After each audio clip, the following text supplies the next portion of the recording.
Scared to Death is explicit in every way. Please take care while listening. Whether thou art a ghost that hath come from the earth, or a phantom of night that hath no home, or one that lieth dead in the desert, or a ghost unburied, or a demon, or a ghoul, whatever thou be until thou art removed, thou shalt find here no water to drink. Thou shalt not stretch forth thy hand to our own. Into our house enter thou not. Through our fence break through thou not. We are protected, though we may be frightened. Our life you may not steal, though we may be scared to death. Welcome to the last Scared to Death of 2022. Creeps, Peepers, Roberts, and Annabelles. Happy New Year. Hell yes. I'm so done with 2022. 2022. Coming to an end as we record this. What a year. Finally. I'm Dan. You're Lynze. I'm just going to answer for you because you paused too long. Hope everyone has been having a great holiday season. I have just two quick announcements this week, and I don't think you have any. I have nothing to say. Okay. If you're looking for a new movie to watch, check out our buddy Doug Mellard's new film, The Disappearance of Toby Blackwell. I'm so proud of him. It has been cleaning up at festivals, film festivals all over the country this past year. I know. Won so many awards. It's a conspiracy / COVID comedy. They shot it during lockdown, and like where no one was around each other, but it doesn't feel that way. Just based on the trailer. You can check out the trailer on YouTube. It's out now. Amazon, iTunes, Google Play, YouTube Movies, cable and satellite, video on demand, etc. I do have a small role in it, playing a complete maniac, and I hope you watch it and love it. You're playing a role? I just played myself. Okay, that sounds more accurate. Yeah, but very, very happy for Doug. Yeah, he's a good guy. Really good. And then just added second shows in a couple extra theaters for the Burn It All Down stand-up tour this coming year. Added second shows in Sacramento and Philadelphia, Spokane, Boise, St. Louis, Kansas City, all coming up in January. And not many tickets left for any of those shows. So if you want to get those fast. Next up after that, Sacramento, Denver, San Antonio, and Dallas. And then there's more after that. All the tickets can be found at dancummins.tv. So very excited for that tour. Yeah. I'm excited to sleep, like a little bit, over the break. And then, boom, hit the ground running. Hit the ground running. And I'm literally going to burn all of it to the ground. Okay. So it's going to be super fun. Like you're going to do the show, and then I'm going to come out. And just burn down the theater? Yeah. All right, we'll see how that goes. I'm just imagining like that. You burn down every theater after your show. It'll be the most financially detrimental. That's it. Your career's over. Yep. Yeah. I don't think I'll make it through the tour. I don't know why it's so funny. Be in prison and have a lot of debt. I somehow like frame it so that the arson is only your fault, not my fault. What are the last fan submitted horror stories you have for us this year, Lulu? I have an interesting lifelong maybe attachment, maybe a haunting. It seems like maybe it moves from one place to the next, but maybe it's not. Maybe it's just bad luck of ending up in one haunted place after another. Yeah. Just some like weird, creepy happenstances. And then my second story, which we haven't really talked about lately, is a sleep paralysis story. But it's hard to tell. Is it sleep paralysis or is it something more? Okay, those both sound scary. Spoopy. I have two shorter ones today. Short but not so sweet. That's so weird. I wrote that in... You wrote short but not so sweet? I literally, oh my God, like on my intro for one of the stories, I think the second one, I said, this one is short and not so sweet. Oh, man. What is happening? Same brain. Oh no, we're becoming one person. We're mind melding. The first story I have comes from a supposedly haunted church, St. Rita's Parish in Chicago, where a congregation supposedly shared one very intense paranormal experience many years ago. I thought you were going to say they shared one very good pizza. Shared a good pizza, a deep dish pizza. Next, we'll move to Abbeyville. You're in a weird mood. I know. I think I've forgotten to take my meds the last couple of days. I'm being really serious. Yeah. Once we got sick, taking my meds has been all over the place. Sometimes they don't make me feel good. Sometimes they feel nauseous. And I think it's making my mood like, woo. Yeah, you have been a little all over the place lately. I have. I think it's because I haven't been consistently taking my antidepressants. Next, we're going to move to Abbeyville, Alabama, where we will examine the infamous local legend of Huggin Molly, an entity that has supposedly haunted the youth, it seems, of this little town for decades. and maybe some neighboring areas as well. And I'm sorry, a Huggin Molly. Like a hug? Okay. But not a nice one. Okay, I was just making sure that was what you said and I wasn't making things up in my head. And locally, it's pretty infamous. Like there's really? like businesses named after that. Like they have merch based, like, you know, it's a whole thing, this Huggin Molly. Huggin Molly. Been tales for decades. Okay, I dig that. So let's showcase this week's spoopy socks and then we are off. Now, somebody gave you these for me. They are little squirrels. Ah, cute. That's a pretty cool, actually, design. They're pretty cute. They're really soft, but also very snug. And I don't know where they, like, I don't know what show you went to in the last month or so that I wasn't there, but they're real cute. They're about to destroy the Christmas village, which I guess this is probably the last episode we'll be having this display. Oh. Then it'll be post-holidays when we're recording next. Oh, but villages are still snowy, so maybe we could pretend for a little bit longer. I know, because it is cool. Yeah. Okay, so a little bit of setup on this first story before we get to someone who supposedly witnessed the intense paranormal encounter the story centered around firsthand. Saint Rita of Cascia, Italy, lived from 1381 to 1457. She is known as the Saint of the Impossible. Saint Rita became a nun after she was widowed. The Saint Rita's parish website states, her husband caused her much suffering, but she repaid his cruelty with a prayer and kindness. In time, he was converted, becoming considerate and God-fearing. St. Rita's husband didn't just die, he was murdered, and her sons wanted to avenge their father's death, but Rita prayed for God to take their lives, rather than allow them to kill, and in her eyes, condemn their souls to hell. And then her sons soon died after her prayer, according to the legend. Yikes. St. Rita became a nun at an Augustinian convent in the small and very old central Italian town of Cascia, very picturesque. She was known for her prayers, leading to many miracles for others. 4.5 centuries after her death in 1457, her death was in 1457, St. Rita's Church, a parish of the Archdiocese of Chicago, was founded in 1905 by the Augustinian order. And now St. Rita's is reportedly one of the most haunted churches in the state of Illinois. One legend surrounding the church claims that on one particular All Souls Day in the 1960s, a large congregation of people were inside St. Rita's, no exact number is listed, when the organ started to play by itself, and then the figures of 6 robed monks appeared out of thin air. That's creepy. The parishioners tried to flee the church, but couldn't because the doors were locked. And then craziest of all, the apparitions of these monks supposedly approached steadily until a disembodied voice was heard whispering, "Pray for us." And then they vanished. Okay. The whole incident is said to have lasted about 2 minutes. That's a long, long time for something so scary. The following story comes from an individual who claimed that he witnessed this exact event when he was a young boy. It's time now for the tale of the ghost monks of St. Rita's Parish. Growing up, my parents were, and still are, strict Catholics. Every Sunday, every holiday, and every church-sponsored bake sale or charity event, we were getting dressed and heading out for the 20-minute walk to St. Rita's Church. Like most kids who are forced to go to church regularly, I mainly found I was bored out of my mind. But the beauty of the place helped make up for it. I remember the ornate pillars holding up arched ceilings so high it made you feel dizzy, the stained glass windows, and religious artwork adorning the walls. There had always been stories among us kids who attended Sunday school that the place was haunted. Most stories involved a ghost roaming around the second floor where our classroom was, but of course I never really believed any of it. It was just kids having fun and making up stories to fight off boredom. That's what I thought it was, up until the day my mind was changed forever. It was All Souls Day, November 2nd, and as always, we set out as a family to walk to St. Rita's. I would have been around 11 years old at the time, and I was more than a little grumpy to be trudging through the cold, rainy streets early in the morning to go spend another 2 hours sitting in church.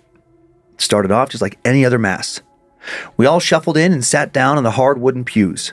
Reverend Michael greeted us, saying he'd hoped we'd had a safe journey, then stood up and began to read the passages he'd chosen for the service from the same heavy old Bible he used every week.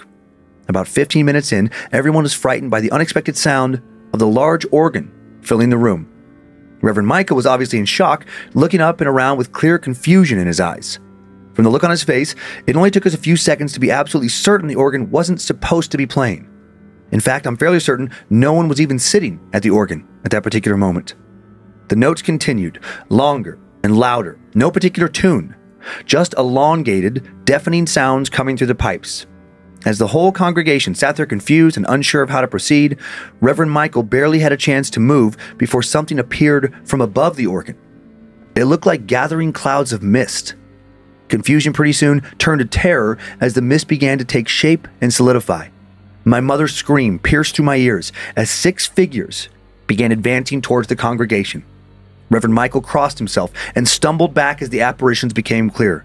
There were 6 of them in total, 6 men that looked like monks, 3 dressed in red and 3 dressed in white, advancing ever closer.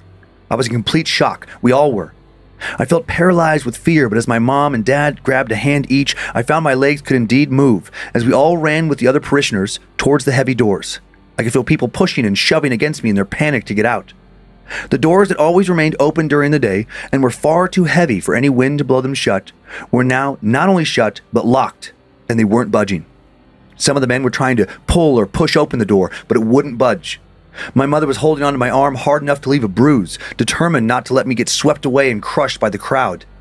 I looked up at her and saw that she was obviously trying her best not to start crying and frantically praying like so many others who were now working themselves up into a panic. The figures came ever closer. I looked over and saw Reverend Michael, still pressing himself against the wall by the altar. The terror had overtaken him and rendered him unable to move or help his congregation in any way. The 6 figures were getting so close, they almost had the whole congregation backed up against the doors. The screaming and crying interspersed with prayers grew louder and louder. My dad pushed my mother and I behind him, trying his best to get us as far away from these figures as possible. And then, out of thin air, a disembodied voice said, "Pray for us." The words came like they were passing through our minds, rather than being spoken out loud. But I know everyone heard it based on their shocked gasps, and by the way they all looked up and scanned the ceiling above them. Slowly, the intimidating figures now faded into nothing, and the group of parishioners pushing through the heavy doors suddenly fell through out onto the cold, wet stairs outside. My parents and I quickly fled the church and hurried home. This incident is still talked about today, stories passed down from generation to generation, and I'm certain that the young children hearing the story think it's completely made up just to scare them. But I was there, and it happened. We all have our theories, but no one really knows what we saw that day, why it happened, or who was the source of the voice that seemed to have saved us. That's so, ugh. Okay, so you didn't grow up going to church, but I did. Yeah. So in my mind, I could picture this in so many ways. I used to go to St. John Bosco Parish when I lived in Cleveland, and my mom made us go to church every single Sunday until we graduated from high school. Yeah. So this is just so common for me to just be at church. Everybody's there. The doors are always kept unlocked. I'm sure it's a fire code thing as well. Just thinking about as an adult, I'm like, yeah, you can't lock the doors. Right. But the thought of all these people running down the aisles, I immediately was like, oh God, please don't let there be a stampede where people get crushed. Because that's, obviously a very real thing when people are scared. But it's these really heavy doors, with the metal push bar, those kinds of really heavy doors. So it's you would come out of the, I don't even know what you call it anymore, the church area where all the pews are, and then you're in a vestibule, a reception area, and then the door. So they you could all kind of congregate here, and it's where the restrooms were. And I just am imagining, Sunday morning mass, or it sounds like they went on Saturday, but Saturday afternoon 4 o'clock mass. It was All Souls Day. I don't remember. Is that a Saturday? Well, All Souls Day is a date, not a, so just could be any day of the week. Exactly, just the way Halloween moves, so does All Souls Day. Which I actually thought All Souls Day was November 1st. So now I feel like I gotta bone up on my Catholicism. Yeah, while you keep talking about it, I'll look it up really quick and see. Okay, yeah. Thursday, November 2nd. Oh, it is November 2nd. Thank you, Tyler. November 2nd. What's November 1st then? 31st is All Hallows Eve. I don't know. The AKA Catholic holidays. Halloween. And then I thought that All Souls Day was the 1st. I feel like the 1st is something else. Oh, my brain is blown right now. Yeah, but like you said, it moves. It's whatever day of the week it happens to be that year. Yeah. So it's probably just a late afternoon, early evening service. And it's not a required holiday, but if you're devout the way that family is, you would go. And I'm just it was just so eerie for me as someone who grew up like that, going to all these special services, to think about that. And the organ is generally up here or in the front. I don't know. Just could really place myself there and feel all that fear if hooded figures were coming for us. Oh yeah, from floating down from above and seen by a group of people, which would make it that much scarier. Yeah. First is All Saints Day. Oh, okay. So that's what I was thinking of. All Saints Day, All Souls Day. Huh. Okay. Yeah. Well, thank you, Tyler. Yeah, thanks, Tyler. Absolutely. Do you have pictures? I do have some pictures. This first one is an old depiction of Saint Rita of Cascia. Obviously not a photograph, as she was many centuries ago. And I'm sure that's not how she looked. They just like dolled her up and made her an Italian nun. How dare you? And then this next picture, cool pic of the town of Cascia, including a big statue of Saint Rita. And I love this town just built into the mountainside there. I know that you're not a fan of Italy, but like, come on, dude. I'll give it another shot. I'll give it another shot. Do you guys know that Dan doesn't like Italy? I just ratted you out. I know. I know. We don't need to get into it. He had a bad experience. I just am a more. I have a space bubble. I don't like. I don't like being on a crowded subway. I don't like just people up in my shit at all. Like I think I'm more averse to that than most people. And so if I'm in a culture where people don't have space issues and they're just right up in your face. Yeah. And I just don't like loud, aggressive personalities. And when I was in Italy, I just felt like I was constantly. I know you're an exception. We can balance each other out. But you're not like you can also like tone it down. 100%. Yeah, if you were up all the time, we never would have worked. That's true. Yeah. I would annoy myself if I was up all the time. But like in Italy, it's like when I was traveling around there, I just felt like that was the only people I encountered. It was just one after another of just like, I'm trying to stand in line and I like to give a little space between myself and the next person. And people, and they just fucking like cut in front of me. And I'm just like constantly like, what the fuck is happening here? And yet you love concerts. You never complain about spatial awareness. I love concerts, but ideally, and I'm being totally serious, I like a seat. As I get older, I don't like to be standing in the pit. I don't like to be up against people because then I get distracted by somebody bumping into the back of me or like hitting my shoes. Nope.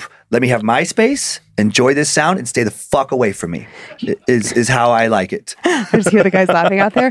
I just am picturing you becoming like a very, very, very cranky old man on your fucking front steps with your shotgun across your lap. You don't let the kids come on your grass. If they kick the ball into your yard, fuck them. Too bad. No, I can make exceptions. But it's funny. It feels like you're headed in this direction. It's funny. I had a joke about becoming exactly that several comedy albums ago. Maybe you should listen to it and reflect on it. No, you know what? If I'm just teasing you. If the kids were respectful, fine. Yeah. But if like I'm old, I would be the cranky old man. If kids are being obnoxious and like trash in the yard, then it would be a talk with the parents of Who does that? I don't know, brats. That's literally never a thing that I've even seen. Well, I think you make things up. You know where I bet that happens a lot? Italy. Italy, bunch of aggressive, obnoxious Italian kids. Just throwing actual, literal trash into each other's yards. No, but it's like they have dinner and they take like the leftover packaging from like the raw meat and like the cheese and they just put it in a bag and then they stand in your front yard and one item at a time just chuck it into your yard. Right. I did have some great moments one-on-one with some Italian people over there. I love the food. I love the country. The geography is cool. And I love the architecture and the history. But a couple more quick pictures. This next one's an exterior shot of St. Rita's Parish in Chicago. Oh, good church. I know. That's really big. Old Catholic churches are gorgeous. Yeah, they really can be. And then this one, a really pretty interior shot of the Chicago Parish. Couldn't find a good shot of the door, but not that we need one. We can all picture big door. That's a good one. Yeah, it's pretty. It's really pretty. We're going to be in Cleveland for Christmas. We're recording this ahead of the holiday. And it occurred to me like, oh man, I know that none of us are practicing Catholics. It's not our jam, but like. I'd go to a mass. Christmas mass. I've been to masses. And like there's beautiful cathedrals. Yeah. Would be maybe kind of cool. A lot of times you have to get tickets though, so it's probably too late. Oh, wow. Okay. Any more questions about the supposed group sighting, or shall we move on to the next story? Let's move it along, homie. Okay. I'm back up. Let's go learn about a monster. I gotta get steady with my meds. Time now for the tale of Huggin Molly. Abbeyville, Alabama is home to approximately 2,300 residents, many of whom could regale you with stories of their own personal encounters with Huggin Molly, a mysterious spirit that allegedly haunts the area. Huggin Molly is Abbeyville's very own boogeyman. Some Abbeyville residents have long warned their children that Huggin Molly lies in wait for the disobedient child out after dark. Huggin Molly is described as a very large female figure, about 7 feet tall, and as big around as a bale of cotton. She is said to dwell in the shadows and to walk the streets of Abbeyville late at night, her long black dress swaying in the breeze, a wide-brim hat obscuring her face. If you should be unlucky enough to happen to see her, according to local lore, she'll give chase in an attempt to hug and tightly squeeze you while screaming into your ear. Talk of this spirit is thought to have first appeared in Abbeyville in the early 1900s, and Huggin Molly has remained a local legend ever since. Early encounter tales of locals running into Molly consistently place the entity in the same dark alley behind the local schoolhouse. If true, obviously terrifying. If just stories, the legend was a great way to encourage kids to hurry home from school and not get into any trouble in that alley. In those days, there were no lights on the town's side streets, making the nights much darker, and possibly allowing Huggin Molly to roam where she pleased. The stray child or teenager out after dark might find themselves being followed by a large dark figure whose footsteps keep pace and echo their own, until finally this disturbing entity attacks, leaping upon them, the spirit's evening prey. However, no serious harm has ever been reported from such an attack that we're aware of. No wounds, other than maybe some scratches and bruises, and of course haunting memories of being nearly scared to death. Most stories don't depict Molly as a ghost seeking to physically harm anyone. Rather, she seems to want to terrify them into rushing home for the night. Longtime Abbeyville resident Jimmy Rain, owner of a restaurant actually named Huggin Molly's, has said, of all the old stories, anybody who grew up in Abbeyville grew up knowing the legend of Huggin Molly. If your mother or dad didn't want you to be out after dark, they'd tell you Huggin Molly would get you. And you believed it too. Jimmy opened Huggin Molly's in 2006, an adorable 1950s-style restaurant that serves as a big tourist attraction for the small town of Abbeyville. I'll have pictures since we both love a good 50s diner. Sure do. Abbeyville locals are known to swap Huggin Molly's stories at the diner, and others have shared stories of their supposedly true, terrifying encounters with Huggin Molly with reporters and authors over the years. Longtime Abbeyville resident Mac Gregory gave an interview in 1960 about his encounter with Huggin Molly. He claimed he saw Huggin Molly when he was a teenager back in the 1920s. He said that following one Saturday delivering groceries, he began walking home after dark. There were no streetlights along his route. About halfway home, Mac said he suddenly heard footsteps behind him. He claims to have turned around and seen a large black figure approaching. He sped up to put some distance between himself and this figure, but no matter how fast he ran, when he'd look back, the figure matched his speed and sometimes slightly exceeded it, catching up with him. Tired, Mac started to slow down, and then he noticed that the figure did the same. He began to feel certain that this thing was taunting him. The dark entity continued to give chase as Mac now approached his family's house. Once he could see the porch lights, he started to sprint towards the front door and he ran inside, slamming the door behind him and locking it. After quietly listening for several moments, trying to see if he could hear the sound of this thing walking or running up to his porch, or maybe doing something like grabbing and twisting the door handle in an attempt to get inside, but hearing and seeing nothing, he dared to peek out from behind the curtains and fortunately never saw the figure again. He would remain convinced for the rest of his life that he truly saw Huggin Molly and that she chased him home that night. Another encounter story comes from another longtime Abbeyville resident, James Robert Shell. Marion Glover Leonard, his neighbor, recounted the Shell story to Alan Brown, author of a paranormal book called Haunted Alabama. According to the story, in the 1920s, when he was a teenager, Robert was walking home one night a little later than usual. He was tired and rubbed his weary eyes as he tried to adjust to the darkness. He suddenly thought he saw a speck of light shoot across his line of vision, but initially wrote it off as a trick of his imagination due to the long hours he'd worked that day.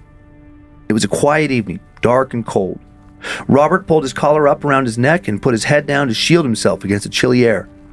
Hearing footsteps behind him, he turned his head quickly, expecting to see one of the familiar faces he knew from around town. What he saw was definitely not anyone he'd ever seen before. A large woman, cloaked in black, moved gracefully down the street towards him, towering over him even from a distance. He surmised that she was well over 6 feet tall. She had a strange presence about her.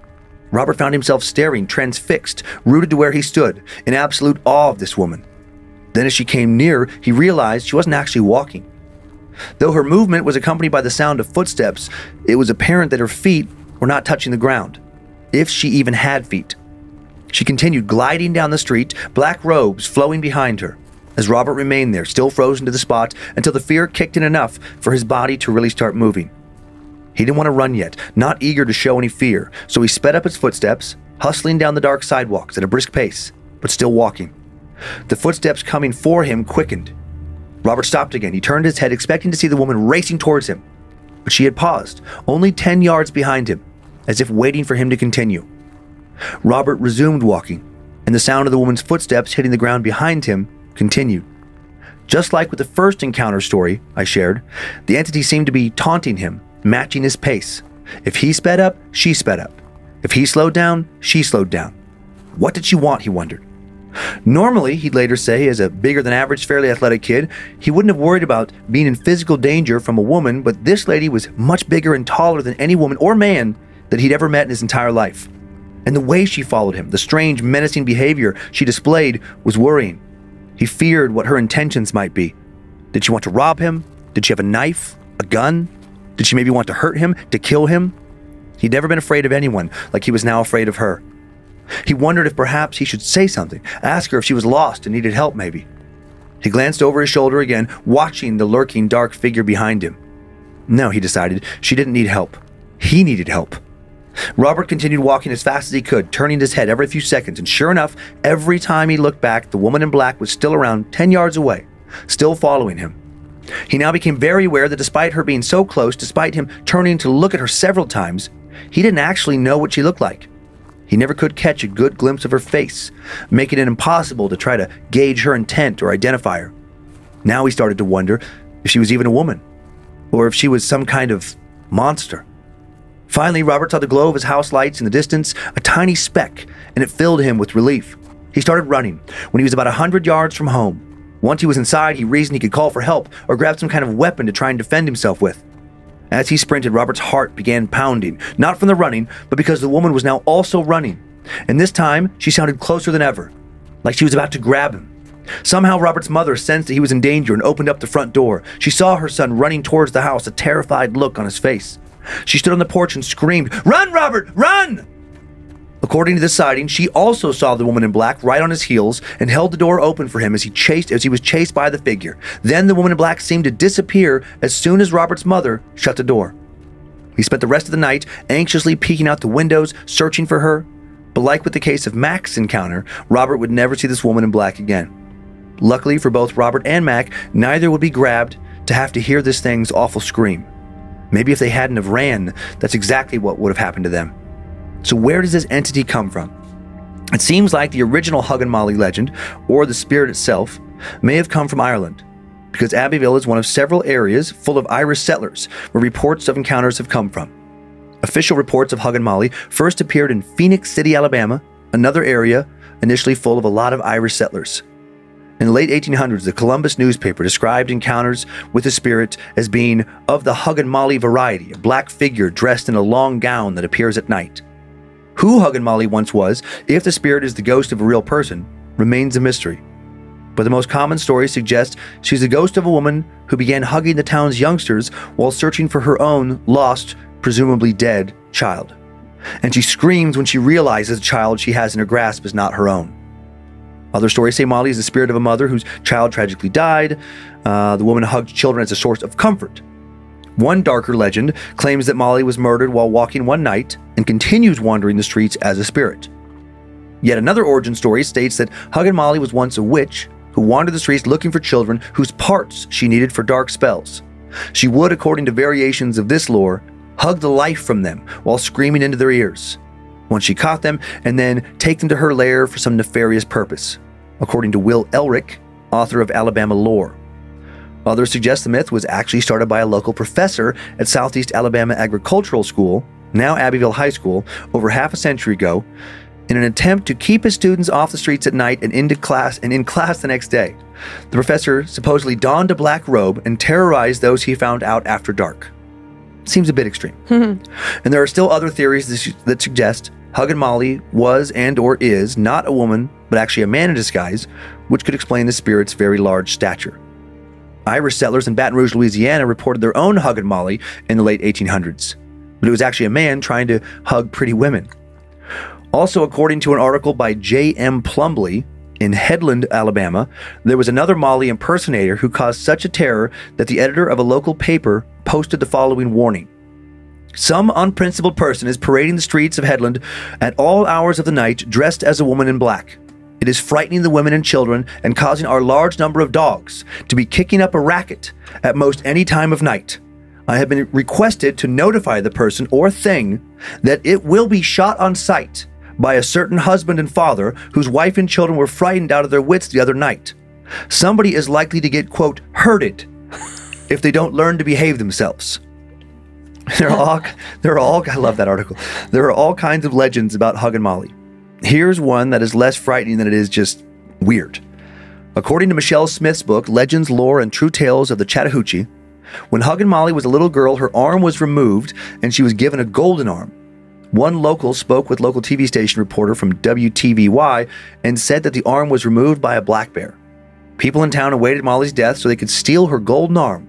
After her funeral, some local boys dug up Molly's grave and stole the arm, but as they were filling up the hole, a disembodied voice said, "I want my golden arm." The boys fled in terror, but they heard a voice following them, shouting, "Come back, come back." One of the boys was then grabbed by a woman in black who squeezed the breath out of him while screaming into his ear. The other boys returned to fight her off, and the boy managed to escape. Now they all fled, golden arm in tow. They eventually melted the golden arm and sold it. And now today, Molly wanders the streets searching for the boys who stole her golden arm. Okay. They probably gave it to Jamie Lannister. Probably. Finally, according to journalist J.M. Plumbley, one of the most recent Huggin Molly encounter claims comes from 2010. During the annual Yada Abba Day, a celebration of the blooming of all the area's dogwood trees, a local festival drawing hundreds of people to the charming downtown, Yada Abba being the Creek Indian expression for Grove of Dogwoods. Oh, thank you. And during the celebration, a teacher was given a cemetery tour after the sun went down. While giving the tour, a dark, mysterious figure appeared in the cemetery and then walked away. Everyone on the tour saw it. A local pranking to spook the visitors, or an actual paranormal entity? The real Huggin Molly? Regardless of where the tale began, most Abbeyville residents seem to agree that the lore is based on some sort of truth, a truth that has been intertwined with personal encounters and stories, some real, some fake, passed down from generation to generation. And they wait to see when and where Huggin Molly will show up next. I like that one. Yeah, me too. It's like a little bit lighter, but I don't mind it. Yeah. It's interesting that it took hold so much in this area, and then it stayed for decades and decades. And there's been, news reports about it, and there's interviews still. And I love that there's this diner named after it. I love those little, I just love discovering these things still. A couple years in, we're just constantly discovering, more and more tales that have been around for decades. I love a local folklore. Me too. Something or another. Because interesting. Yeah. It's wild. It's cool. Sorry, I didn't even realize you had to do that. We haven't been doing wild, cool, and interesting a lot lately, which is, good for us. But yeah, I love a local legend, lore, whatever. I like it when a whole community rallies around something. I mean, because for me, it gives way for there to be something else going on, a cover up, look over here so you're not looking over there, or okay, if I was a naughty person and there was the local lore of Huggin Molly, it's like I might use that cover to be a serial killer to get away with something. It just feels like it can be the premise for so many other things, whether it's just like a carnival, a festival, a fun, silly thing that we take and make fun of, or with this Yada Abba Day, you have that, but then maybe somebody plays a prank and does this scary thing, but the whole town or community invests in it. I don't know. It's just fun. It reminds scary or not. Yeah, it reminds me of Mothman. Yeah, and I think, and maybe Tyler, if you could look this, I think Mothman, it's from Pleasantville, West Virginia. I want to say. I thought Mothman was from Ohio. No, Mothman, I'm 99% sure comes. Everything's from Ohio, from West Virginia, and they have a Mothman festival. And it is, Point Pleasant, not Pleasantville, but Point Pleasant, West Virginia. What an idiot. Is where Mothman was supposedly seen decades ago. And it was a whole thing that freaked people in the town out. And there was numerous sightings, and it made the papers, and there was manhunts and all this kind of stuff. And now there's a statue of it, and the lore just continues to this day with a festival and everything. And it's great. I love it. It's it gives us a nice local flavor. Yeah, I know that I've gotten plenty of emails about the root of Chester, the child molester. There was a cartoon strip or something. Off the top of my head, I can't remember, but I have all the emails about it. But it's just that was something that we grew up with, and it's terrible phrasing, but let's just say it was Chester, the I don't know, not child molester, but just some, if it was a paranormal entity, it would be because it was such a creepy thing for us kids. Oh my God, don't go in the woods. Chester will get you, and we loved it as kids. We were terrified of it, but we also loved how terrified we were of it. The variation of that in Riggins was not called Chester, it was called Pat Sajak, which is just a nod to a That's horrible, a weird time suck joke. a horrible ongoing time suck, disparaging joke. Really, truly a terrible thing. Yeah. Poor Pat. I'm waiting for you to like bring in Vanna White to it and just like other weird, random, long time. Like you bring Miam Bialik into it. Just... I have a few pictures. Okay. Oh yeah, I want to see this diner because of course now I want a pancake. So here's an exterior shot of Huggin Molly's diner in Abbeyville, Alabama. It is adorable. Oh, it's so sweet. Gosh dang, I love the South. And then this next one, picture of the counter of this cute little diner. I just love the attention to detail. Yes. When they really try to replicate, like from that era. I know we've talked about like random business. And That is a perfect depiction of a soda fountain. Oh, they got the malts, the banana splits, the sodas. Okay, if we were ever gonna have a restaurant, it would totally be a 50s diner. Yes. If we just wanted to spend all of our money and never make another dollar ever again, we could open a 50s diner. Okay, perfect. Because restaurants are just a pit for money. So I mean, some thankfully do well, and I have so much respect to the ones that do, like Michael D's and stuff. I think he's doing all right because that's got to be a lot of work. It's a lot of work. There's so much. Here was what my problem would be. It would become like a whole socioeconomic, environmental thing for me that I would become obsessed with trying to fix because there's so much waste. There's so much spoilage. Like, how do you keep customers happy? Well, like, is it fair that some people can afford to go out to eat and other people can't? Like, I would go down such a rabbit hole. It would be a real problem. And we would definitely be broke. Let's not do that then. This next one, creepy little pic of what someone thinks Huggin Molly looks like from an article about her. I imagine Huggin Molly looking like, oh my God, this is so funny to me. I was about to say, I feel like Huggin Molly looks like the graffiti art above your head. Funny. That is so creepy. What movie is that from? It's from I can't remember the name, but I think it's just called Huggin Molly. Like a very small, like indie kind of like film, like low budget. Yeah, that's a really, really creepy face. And then this last one, another pic of someone's vision of Huggin Molly. And this was just that's from a couple articles. That's really scary. That's also great art. Yeah, it is. Yeah, it is. Especially like the greenery in the background. It's like feels very graphic novel. It's almost like she has two faces because her face and then that skull on her necklace. Yeah. Oh my gosh. Yeah, very cool. And that's all my stories for today. Stuff. I like both of those. I did too. A little bit different. But I like it. Yeah. It was fun. You don't always have to be long and drawn out. I mean, sometimes. sometimes there's a lot of story and sometimes there's not. You know, that's the way it goes. Oh, do you have a Layla? I do. Okay. I'll go with this one. Yeah, today. Perfect. Red Layla. Red Layla. Yum. Get it? I don't. Red Robin. Oh! Red Robin. I haven't heard that in so long. This is the sister restaurant. Okay. Yeah, the sister to Huggin Molly. Oh, man. Okay. I think I should just like dive right into it. My focus is I'm a little spazzy today. I apologize. Okay. I will say that on this first story, I'm fairly long, and it's just maybe not individually each encounter or experience is that scary, but I think the collective amount of them happening to one person, I think it would really do me in.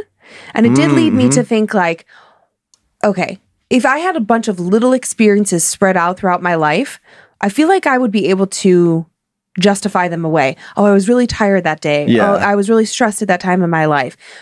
But is there one singular kind of encounter that I could have that would cause me to be like, nope, absolutely real, hands down, don't need to have another one? Like, do you know what I'm saying? I do. Yeah. Yeah. Like, do you have like one thing that you're like, okay, if that one particular thing happened to me, this particular kind of encounter, this particular type of sighting, that's all I would need to know the other side is real? Or are you on the side of like, you need multiple encounters? No, if I had one, my thing would be if it was with another person. And if they were to, without me describing what I saw to them, if they described the same thing, like we both saw something, especially sober. I know sober's a big part of it. Definitely. I mean, it'd still be weird if I was, shrooming with somebody or whatever, and they happen to see the exact same kind of visual thing. That would be weird to me. But it wouldn't be. But then later, I would rationalize it away. Exactly. That's what I'm asking. Like, how do you not do that? Right. How I not do that is if there's two, if we're both sober and me and at least one other person see the same thing. That is clearly like a not like a little flitting shadow, Right. but something substantial that lasts for a moment where I'm like, oh my God, accompanied by a feeling, blah, blah, blah. To me, that's all I would need. Okay, so you need to see something and you need another person to also see it. Or both of us hear something, you know, Okay. like, or both of us, you know, it could be a variety of things. Okay. But like, I would need to experience it with someone else for me not to be able to rationalize it away as like, maybe I have a mental illness. Maybe I have, you know, who knows? So you need like essentially double confirmation. Yeah. I would want somebody else to confirm it. Exactly. Okay. And it could be a sighting, it could be a sound, it could be a multitude of things. All right. Well, let's see. That's good to know. Okay. I hope I never see anything with you, because my fear then is that we both kind of go crazy trying to talk the other one out of it. Oh, okay. All right. My husband and I are huge fans and we listen daily. My husband's also a fan of Time Suck and Dan's stand-up. Thank you. And thanks for reading my story. I've always been a believer and an enthusiast of the paranormal. As a child, my best friend and I would try to communicate with spirits through the Ouija board, watch scary shows, and do any amateur ghost hunting we could. My fascination didn't dull as I grew into adulthood either. I think this fascination began because my parents' house, where I was raised along with my sister, was creepy. Throughout our years growing up there, we all had experiences that were both unexplainable and terrifying. There was the typical feeling of something chasing you up the basement stairs, the feeling of being watched, and noises that just shouldn't be. The one that stands out the most was when, as teenagers, my sister would awake night after night complaining of hearing a ball bouncing. No one paid much attention to this, as my sister was a light sleeper, so much to the point of aggravation. Mostly for me, as our bedrooms were across from one another, and any time I even switched sleeping positions, my sister was right there with a helpful bit of advice on how to not be so damn loud while sleeping. My parents, probably tired of hearing her complain about this phantom bouncing ball, decided to investigate. My dad went down into the basement while my sister and I stayed with my mom. My dad walked up with a very confused look on his face, holding a deflated basketball that was lying on the floor underneath my sister's bedroom. We did not play basketball, as athleticism in our family is non-existent, nor did we use the basement for anything but storage. My dad, confused but ready for an old-fashioned and some sleep, felt confident that everything should be fine, but this obviously did nothing to settle our nerves. For lack of more eloquent wording, the house just felt bad, and it intensified as we got older. The feeling of being watched was overwhelming at times, along with the strange noises that had no explanation. As we grew up and moved out, my sister continued having very unsettling paranormal experiences, like seeing full-body apparitions and other creepy surprises that no one likes, but she refused to have anything to do with the topic. I was very happy that nothing like that happened to me and thought that those uncomfortable feelings were a thing of the past for me. All was quiet until 2013, when my husband and I moved into a rental house in a nearby suburb. When we moved in, the landlord clearly hadn't done much. It literally looked like the previous tenants ran out and planned on coming back. There were sheets and towels in the closets and cabinets, clothes in the dryer, food in the fridge, and a full garage. Really strange. But we figured that maybe they had a disagreement with the landlord and just wanted to get out. We set about setting up our new home, but it soon became obvious that something was off here. It never felt right. We painted, decorated, and made some improvements, but the atmosphere always felt heavy. When I was at home, I not only felt watched, I felt like there was often someone staring at me, mostly from the hallway. And not stared at in a benign way, more like someone was glaring at me, stalking all of my movements. Not good. These feelings were just as strong at noon when the sun was shining as they were at nighttime. The energy in the home became heavier and heavier and more tense as time went on. Everything that could go wrong in our lives did. We fought constantly, although we don't know if that had anything to do with the energy of the house. The dog would stare into the hallway growling and refuse to walk any further. Sometimes, when walking, he would all of a sudden jump as if something unseen had suddenly touched the dog. My husband, who is not a believer and loved hiding around the house and scaring the crap out of me any chance he got, finally admitted to me that even he was experiencing some strange moments in the house as well. Things like his tools not being left where he had last put them. He said one night while I was out, he went to turn out the lights and lock up before going to bed. When over by the front door, he said he all of a sudden got the feeling like he was intruding upon someone else and got the overwhelming feeling that someone did not want him there. It went away when he moved to another part of the house. We were in no financial position to move out, so we just dealt with all of this. I avoided being alone in the house at night and, like the adult I was, would make my mom come and sleep over if my husband was out of town for work.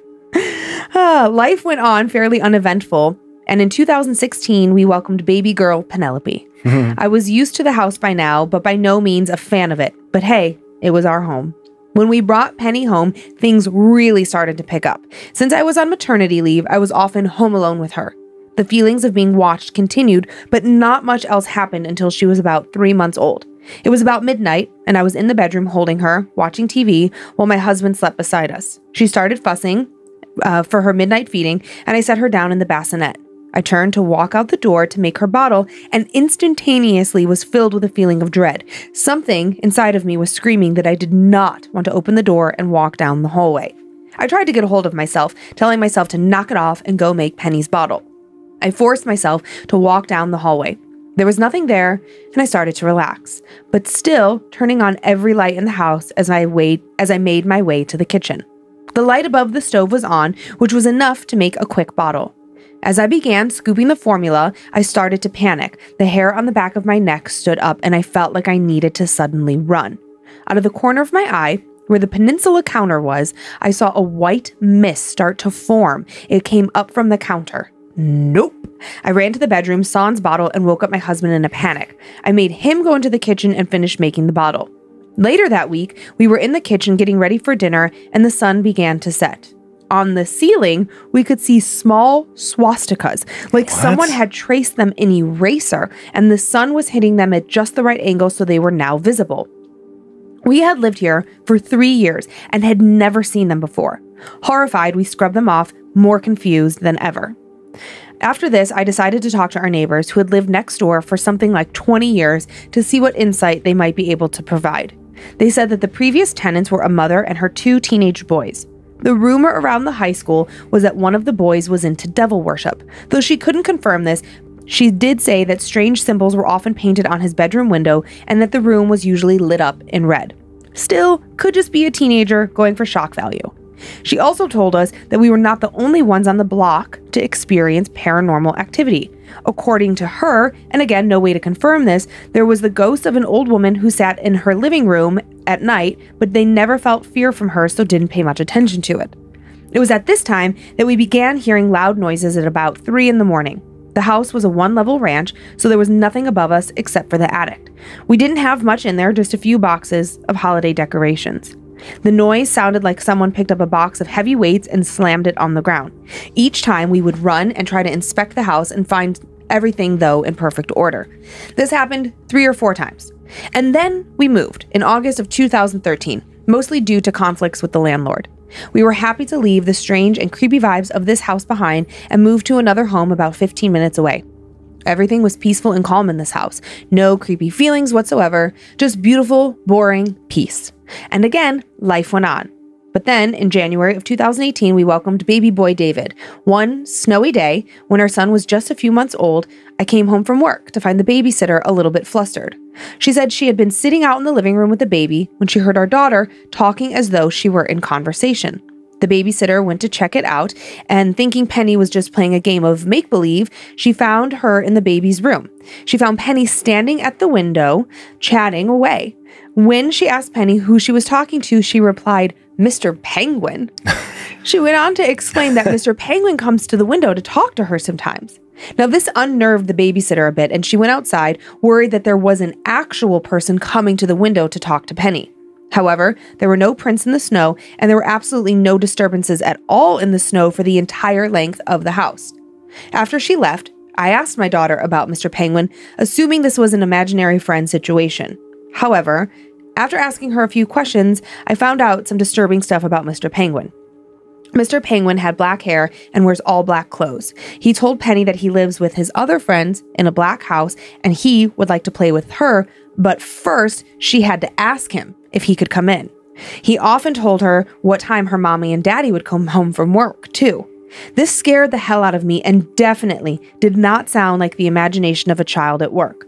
I told her that she was never, ever to invite him in, and then yelled like a psycho into the empty room that whatever it was never to speak to my daughter ever again, and that it most certainly was not welcome in our home.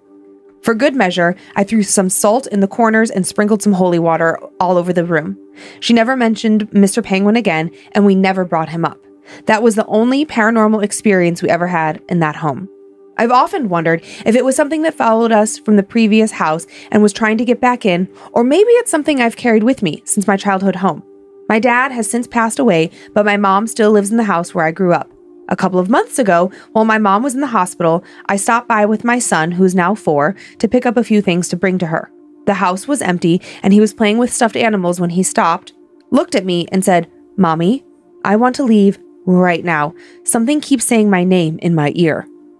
Oh my God. We were gone after that, as I wasn't sticking around to investigate. We've since bought a house and have never had a single unexplained experience here, and I hope it stays that way.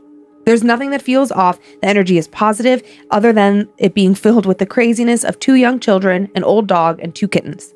My sister, on the other hand, cannot seem to rid herself of the experiences no matter where she moves. Just 2 months ago, her daughter, my 11-year-old niece, called me and said she had something serious she needed to talk to me about, that she needed my help. She wanted to know how to get rid of the dark shadow figure in the hallway that stands outside of her door at night, trying to beckon her out of her room. Oh my God. With unnaturally long fingers. Ugh. Sleep well, creeps and peepers. That was good. Yeah, just as like far as a horror story. Yeah, and there were lots of little things. I mean, for her, seeing the mist is different than a feeling of being watched. A feeling, like a lot of it was like feelings. Uh-huh. You know, the deflated basketball, like odd, but not like... That would freak me out. That basketball thing actually is the thing that I think that scared me the most. Oh, really? Under the bed? Just like there was no reason for it to be there? It wasn't under the bed. It was in the basement. Under where her, so like a multi-level house. So like just think about like where Kyler's room, if all of a sudden, like if the basement was under Kyler's room and we never used the basement for anything, but we went down there and there was a deflated basketball in the basement directly underneath where his room would be. Okay. Yeah. If we're like not an athletic family, we never owned a basketball. If you never owned a basketball. Why is it there? Yeah. I mean, that's definitely weird. That freaked me out. My brain would be doing something though of like a friend brought it over. It was like the previous owners. It just like never got found, you know, something. I know, but ugh. And then the sounds, you know, the feelings, I would try and rationalize away, but the mist, seeing that, what was like off that peninsula counter, that would be much harder. And then the spookiest part of that whole like montage of little like horror moments was her son David, when he was what, 4? He said, like, you know, sitting there and just, that reminded me of like a horror movie where you're sitting there, you're playing with your toys, and then all of a sudden like, David, David, like in your ear. And of course the weird detail from Penny when she would be, I would think would be too young. I mean, I guess she could have seen it in a horror movie or something, but that whole thing of like inviting, you know, this thing asking me to be invited I know. in. Yes, that is very, very creepy. Very specific to paranormal lore. Yeah, and like Mr. Penguin, I mean, that to me, that's such a funny kid way of explaining somebody that wears black, but he probably has a white shirt on. So my mind is likely a black-eyed child, because black-eyed children can't come in if you don't let them in. Yeah. And if Mr. Penguin is like outside this window, like telling Penny he wants to come in, he wants to play with her, he wants to be her friend, just invite me in. Ugh. Yeah, that was good sequence of spooky things. And I like the use of the word, one of my favorite just random words, sans. Like you know, like sans food or sans, like without. I'm like, it's just like a fancy little simple word to throw in, and I just always like it. That's funny. I didn't know that. I wonder, much like the fan who sent this in wonders, like, did it begin in their childhood home? Is there something attached to them? Yeah, attached to them, because where David hears his voice is back at her childhood home, and her sister is having an ongoing problem of things niece happening and everything. Yeah, it just feels like a curse over the family. Yeah, but now her little foursome, her husband and her 2 kids, they seem okay. Or are both of them in that family just like sensitive to that stuff? Yeah. And so if they go to a place where those things are popping in and out, they're going to see them. But if they go to a place that is cleaner or whatever of that, then they wouldn't. Better energy. I didn't think about that. Yeah. Yeah. Very, very interesting. Mm-hmm. Do you have time for one more or do you have to go? I do have time. Could you imagine if you're like, actually, I gotta run. I'm done. I have a doctor's appointment I gotta get to. So as I mentioned in the preview, a little sleep paralysis story. Yeah. Which, I think that you've said that maybe you think you had maybe like one sleep paralysis experience in your life. Yeah, when I was a kid. Yeah. Yeah, I would have, I don't remember, like, there was never like some, like a hat man, some shadowy figure that I recall, but I definitely had that sleep paralysis where you're caught in between waking and sleeping, and in that horrible panicked feeling of you want to move, but you can't move, and then you think you're awake, but you're not fully awake, and it's just very disorienting, and just like panic inducing. And then all of a sudden, I would have these feelings where I would just try so hard to like pop up, to sit up, to move, and just couldn't. And then finally we would like kind of like pop up and be able to move, and just, feeling freaked out when I woke up. But as an adult? Young adult, maybe like college age, I was still having that sometimes. But I can't remember, just looking back, if it was like teens, like mid-teens or late teens, early 20s, when I think it was still happening sometimes, like, 19, 20, 21, 22 in there. But I don't think anything since. Yeah. Since we started this show, I wasn't really aware of what sleep paralysis was until we began this show. And then I think I talked about it on some episode quite a while ago at this point, where I'm pretty certain I had a sleep paralysis experience, but I don't have a long history or, with it, and, just kind of unfamiliar with it, like I said, until we started doing this show. So I think it's fun to go back and explore, because I was like, oh yeah, I think that did happen to me, like somewhere within the last year, where I just remember that feeling, but it clearly wasn't significant enough to mess me up, where I'm not worried about it. Yeah, some people just might happen to them once or twice, and it reminds me of sleepwalking in the sense, like, a lot of people will never sleepwalk, but some people will, like really sleepwalk, like, go and like move some stuff around in the house, and then, like snap awake, and they're like, in the family room putting something together, and like, how did I get here? They might be outside their house. That's the safety concern of sleepwalking is pretty scary, but I do, on the other side of it, think it'd be pretty funny to just find somebody like in the living room building Legos. Like, yeah, it's such an odd like brain glitch, like when your body is, because normally like it paralyzes you in dreams, like where you think you're moving around the dream, but then your mind keeps you shut down so you don't hurt yourself. Right. But for some people, sometimes that safety mechanism just gets switched off. Yeah. And so they're moving around in the dream, and then their body's like, yeah, let's go move around. Yeah, let's do some more. Let's drive a car. Oh boy. All right. Well, let's read this story and then debate whether or not sleep paralysis or something else. Okay. Dear King and Queen of the Suck, their loyal furry subjects, and the court of scared to death. Funny. Love the podcast. Been listening to you guys, and been listening since you guys only had 4 episodes up, and have loved every minute of it. OG. I love it. I never thought I would have a story to share until I was listening to the most recent episode that dropped yesterday, which I don't know when this is from, about the dream demon that inspired Freddy Krueger. That was a while back. The louse, I think. I'm terrible at remembering things. Anyways, I wanted to share my own experience with this creepy dream monster. Enjoy. First, a little bit of backstory is necessary. I do have an autoimmune disease that attacks my lungs, so breathing sometimes is a chore for me and can be deadly. I've been managing it well for these past 10 years and have never had anything happen to me like what occurred this one time while at home. Now, the house I live in is only 14 years old.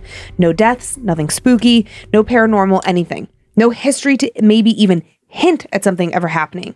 Just your typical suburban home in a typical suburban neighborhood with a typical suburban family doing typical suburban family stuff. Until one night. I was tired, but not any more than normal. My husband Rob and I were curled up in bed, him propped up reading a book while I was tucked up against him lying on my back. Nothing seemed out of the ordinary at all. I was just slowly drifting off like I normally do. Steady, even breathing, and falling into that awake but not awake state. I must have truly drifted off because the next thing I remember is waking up in a state of sleep paralysis. I think. I have never had any history of anything like sleep paralysis or night terrors in my life, even after all the troubles I've had with my health. But somehow, in the back of my fully awake subconscious, I knew this had to be sleep paralysis. It felt like I was trapped, my mind fully awake and alert, but yet my body refused to move. And then I felt it. It was subtle at first, like one of my cats had jumped up and was lying on my chest, just a pleasant heaviness. But that didn't last long. It began to press down on me, heavier and heavier, suffocating me. Even though I had no control over my own muscles and body, my eyes somehow opened into cracked slits, and I saw it. It was barely discernible, more like a gray mist that had hunched over me, sitting on my chest. The face that stared into my own eyes was snarling, sneering, an unfriendly visage with black eyes. Immediately, panic began to flood my body as I tried desperately to move, to flail, anything to dislodge this creature on me that was suffocating me. I screamed at it, "Who are you?" feeling my lungs burn as I felt the rest of what little oxygen I had leave my body. It sneered at me even more, leaning closer, and I could see the familiar black begin to creep into the edges of my vision as my body began to shut down from the lack of oxygen.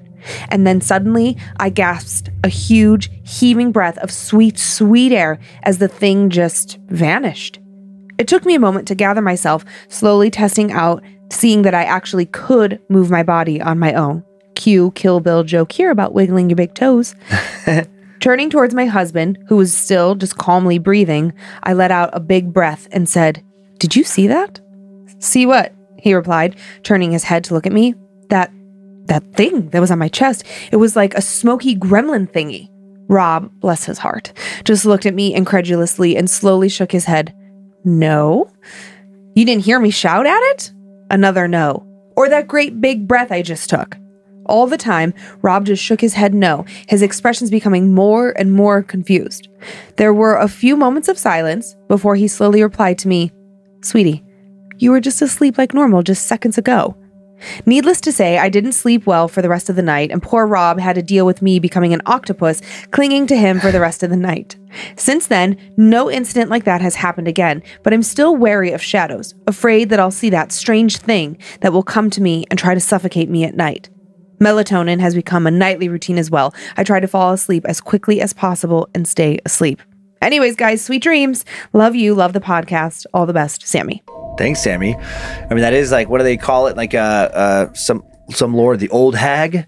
I think the boo hag? The nightmare. No, not the boo hag. It's just like the old. It's just the old hag. Old stories of like sleep paralysis, where you know some people interpret it as like a witch, you know, sitting on their chests. You know, where like the term nightmare comes from, like yes.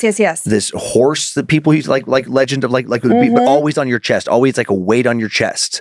Usually a woman or an animal, a beast of some kind, like a gremlin. In this, it is pretty fascinating that, you know, you go back throughout their various cultures and throughout history, and there is just, you know, lots of mythology around what this thing might be. And then there's, you know, this experiments of that they say that at a certain, it's like a sleep malfunction, and it's been so long. I mean, I can't like regurgitate just like the science without looking it up. But that it's, they were able to like replicate it in the laboratory, where if they stimulated this one part of your brain, they could get you to see a figure or think you saw a figure. But oftentimes it wouldn't be on your chest, which is interesting. It would be like near you in your periphery. Where this is different, where there's been a lot of these kind of stories of someone feeling that weight and thinking that they see something on top of them. I know, it is so uber specific. And actually, since you just said that thing about stimulating one part of your brain, I got an email from somebody not that long ago that was said that there are studies out there that say, and this is good for you to know about mirrors, if you stare at yourself in the mirror for like X amount of time, eventually like your brain gets confused and it will start to see things that aren't there. Wait, oh, weird. So it's like, you know, all these like... You can kick off these hallucinations. Yeah, and so it made me think about all the creepy mirror stories that we... And I want to say it wasn't very long. It was, I mean, it wasn't 10 seconds. Sure. But it also wasn't 10 minutes. It was like, I don't know, let's just say 4 minutes. Like if you stared long enough, eventually your brain is like, what are we doing here? Why are we just staring at ourselves? And it almost like duplicates you. Or so then it made me think about like all these, you know, like things that we think we see in the mirror when we're scared in the night, you know, doppelganger situations where you think that you're here and your shadow is not moving with you. It's like, it could just be a hallucination that your brain has manufactured. Yeah, that kind of stuff is almost scarier to me than paranormal possibilities. Yeah. There's so much we don't know that we're still finding out about our brains and how our minds can trick us. Like I would much rather see definitive proof of some kind of monstery apparition and know that stuff is out there than not be able to trust my own mind anymore. Oh, I don't... And see powerful hallucinations and not know when I might see that again. That's scary to me to not trust myself. Well, I think that in this situation, in this example that I'm giving, it's like, it's a scientific study that says if you stare in the mirror for X amount of minutes. So to me, it's like, well, I can absolutely trust my brain because I can set a timer. Yeah, sorry. No, I'm not even being specific on that. That was just an example of how like we're finding things out about our brain. Yeah. And then my fear would be like, you know, like an Alzheimer's kind of thing. Not even, just like random like schizophrenia, you know, like, you know, different like mental illness, but like just that your brain can, the fact that your brain can manufacture images that aren't there, just that in and of itself is scary to me. And yeah, you can learn the science and, you know, but it still freaks me out. I think that the paranormal scares me more because that is not something that is studied in a lab, and that's not something that you can point to facts about. You can try, but you can't really prove it. Where at least with, even if it is schizophrenia or some horrible disease like Alzheimer's, at least then I know that there is science behind it. Now, I might lose my mind, like literally not be in control of my mind anymore. But in the early phases of diseases like that, generally speaking, you do have some awareness. I mean, I think for me, the fear is that long term, you no longer are in touch with reality. But I think, like, I don't know, they just feel so separate to me because it's like right now, specifically, my brain works perfectly. I'm as mentally healthy as I'm ever going to be, all those things. So I can read a study and know that it's backed by science, and I trust science almost explicitly, where it's like paranormal, I don't have any real scientific proof about it. So in a healthy state of mind, I would prefer to know the science and trust that, like, yeah, my brain might go crazy one day, but that's science, as opposed to like, or you might see a demon, but like, we don't have any real proof of that. For that me, makes sense. It does. For me, I would rather know that I'm in control of my mind. I can trust my mind. If I'm seeing things, that they're there, even if those things are terrible. I would rather have that experience. I would rather know that there is terrible things that science doesn't understand than to start to have my mind unravel. Even, you know, unravel within a known illness, you know, Alzheimer's, whatever. No thanks. I would rather have my mind fully intact until I die, even if that means I see things that are scary, that, you know, like entity type stuff. But nobody can support the fact that like you're definitely seeing something that's not there. I guess that's what scares me about like the paranormals. It's like you can't prove it. Well, yeah. Again, if I saw something with other people, or whatever, it would take so much more. Where I'm like, there's like hundreds of scientists in a lab that proved that this is a real thing. So yeah, my brain's going crazy, but it's real. The crazy things are real. There's no comfort in that for me. Like knowing that this is a known thing. But that's almost worse. It's like, oh, I know this is going to be terrible, and I'm going to like live out my worst fear of having my mind go. I would much rather know that my mind is solid and then not know why I saw the things I saw. Oh, to me, that's more scary because then I'm like, am I going crazy right now? Like, did I actually see that thing? Let me clarify then. What's waiting for me on the other side? Like, that's the thing. Like, if there was a magical way, just for argument's sake, just to be very clear about what I'm trying to say. To the things that like your mind is, you're not losing your mind. To know somehow, doesn't matter how. For sure you're not losing your mind. And you for sure are seeing things that science can't explain. I would rather have that than to know I'm losing my mind. I'm more of a control freak. So that sounds like more out of control for me. And so that just like scares me more. And then what they were referencing early on, I didn't look this up, but the Laotian, it's the Hmong. It's the Hmong people. I might be not pronouncing it right, but it's isn't it like HM? Yeah, HMONG. The Hmong people. It's a ethnic group that lived in several parts of Southeast Asia, or lives. Most of them, I think, after like Vietnam, or like in the U.S. actually. But it sounds familiar. I'm remembering some of this now. They were based primarily in what is Laos now. But there was some kind of in the 70s. I want to say 70s and 80s. I don't know if they called it a sleeping sickness, maybe. But they were having these dreams, and when people started to have these dreams, there was a fear that they would die, you would die from your nightmares. But there was a belief amongst some, Hmong people that these nightmares could kill you. I forgot about that. And then whoever wrote the original Nightmare on Elm Street was familiar with some news articles and familiar with that lore, and that was the inspiration for Freddy Krueger. Good job. Good memory. Yeah, just sparked that. I was just like, wait a minute, what was that? Yeah. I know it's so hard not to like pull yourself out of the story and be like, hold on a second. Let me. Yeah, I just had to write like Hmong on my hand. Yeah. I wondered what you wrote down over there. Well, fun stories. Yeah, That's it. And that's it. See you 2022. Get out of here. Get out of here. 2022, mixed bag, but so much good as well. We're so thankful that we, a lot of the good was the fans we have on these shows, and we made it out of the year with our health intact. Yes. So very thankful for a lot of 2022. A lot of drama for us. More drama than usual for us in the background. But also so much good. Our life is generally quite boring. It's just like work, kids, Boring's great. Kids. Boring's great. And this year was not that. And it was like, whoa, how do people live with so much drama? We got spoiled. Yeah. Do you want to thank some Annabelles? Sure. I would love to thank some Annabelles. Dan, thanks for asking. I'm sorry. I was looked down at spoopy shoutouts. My bad. I would like to thank the following Annabelles for supporting us on Patreon. Hope to see you here next year. Matt Rivera, Jordan Baxter, Yvonne Richards, Pugglestat0713. That's funny. Drew Despin, Cheyenne, Christy Schwartz, Randy Mendoza 86, JC Doro, the Robison family, Dina Rowell, Valak Demanun, Emily Barnett, Leah Boss. Fuck yeah, nice. I want my last name to be Boss. Leah Boss. Joshua motherfucking Jenkins, Breyer, Brooke McCormick, Bradford Longington, Demir M. Oh man, Stage Stunts. I think it's like a STGSTUNTZ all smashed together. Okay, Stage Stunts. And Brianna Hodge. Brianna Hodge. Hodge. I'd like to thank the following Annabelles as well. Xavion Monroe, Einar Jared Vaher, Kelly McGurn, and thank you, I think Einar. it's Zared. Isn't it like Jared with a Z? Yeah. Sorry, you know what? It's funny. I read the pronunciation instead of the. Yeah. Good catch. It's Einar Zared Vaher, and thank you, Einar, for the pronunciation guide. And then Kelly McGurn, Kathleen Hernandez, Lynze Flores. Great name. Yeah. It is. Rebecca Ray, Samantha Bobbitt, Zach Fleming, Jacob Tabasinski, Liz Jones, Regina McKinney, Sarah. Wow. Sarah Zen, maybe just Zen Fenning. It's like, I've never seen a name like that. ZEHNPFENNING. I bet it's Zen Fenning. Zen Fenning. Sarah Zen Fenning. Clint Best, Mr. Best. Mr. Best. I want Mr. Best and Miss Boss to get together.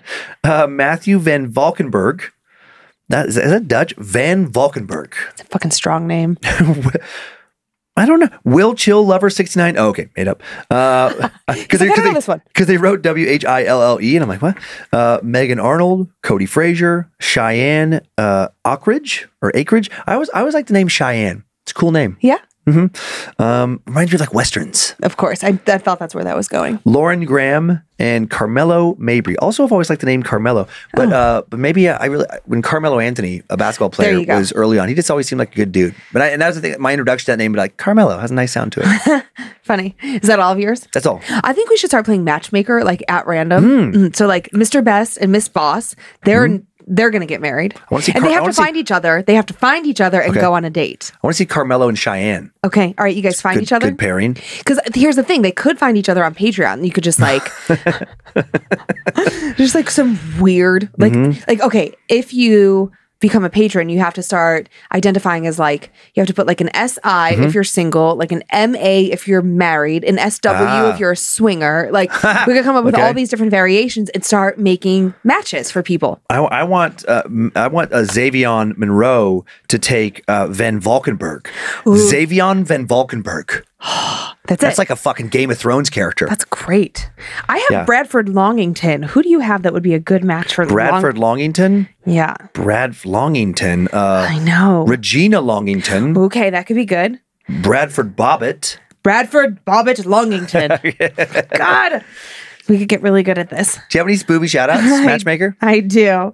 Just 2 this week. Okay. To Heaven from Sean, happy birthday. You're so amazing. To Vince from Kate, happy 27th birthday. I love you more. Oh, cute. That's it. Just 2 little baby ones. And that's our show, and that's our year. See ya. Thanks for rating and reviews. The ratings and reviews lately, they always do help us find new listeners. Always so appreciated. Thanks for continuing to send in these personal tales of terror to mystory@scaredtodeathpodcast.com. And you can email us for everything else, info@scaredtodeathpodcast.com. Thanks to Logan Keith and Tyler C. for their work on social media, and to Logan again for running badmagicmerch.com. Tyler and I were talking before the show about people mispronouncing his last name, which is funny to me. How do you mess that up? Because it's S-E-A, like the C. Sia. Sia. What? Sia. That's hilarious because like when we hired Tyler, people be like, "Oh, did you hire a new person?" I'm like, "Yeah." "Oh, what's his name?" "Tyler C." Like not And the they would letter. want- I would yeah. literally say like not the letter, but like the ocean, a body of water. C. Right. And they were like, looking at me like, "Why did you need to explain that?" Thanks to Tyler C. for producing and directing today, Zach Cohen for custom sound bed creation, Heather Rylander for organizing the My Story emails, and to our book editor, Drew Atana, for polishing and preparing listener stories for book number 4. Thanks to producers Sarah Finch and Olivia Lee for finding both of the stories I told this week. You can subscribe to Bad Magic Productions on YouTube if you'd like to watch the show.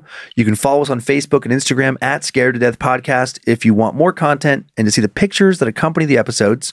And you can check out our private Facebook group, Creeps and Peepers. You can follow us on TikTok, also @Scared to Death Podcast. And if you don't want to hear more ads, if you want monthly bonus episodes and more, you can find us on Patreon. Enjoy your nightmares, Creeps and Peepers. Happy New Year, and hope you were scared to death. See you next year. Bye. If spirits threaten me in this place, fight water by water and fire by fire. Banish their souls into nothingness and remove their powers until the last trace. Let these evil beings flee through time and space. Evil may pass through, but has no home here within, scared to death.